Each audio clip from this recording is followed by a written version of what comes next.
Hi guys, this is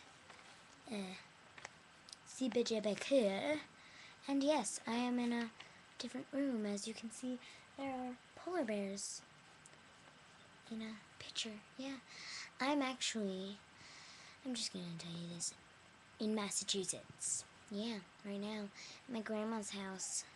So yeah, anyways, this is entry number 2 to a contest. There is the zebra. I forget her name. As you can see, I kind of put her in a door, and I read the rules, and it said no tracing, so I didn't trace, okay?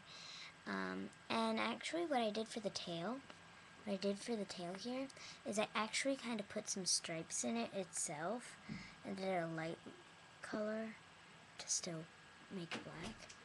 And so, yeah, that is the zebra. Oh, yeah, and I definitely made it a girl because of the eyelashes.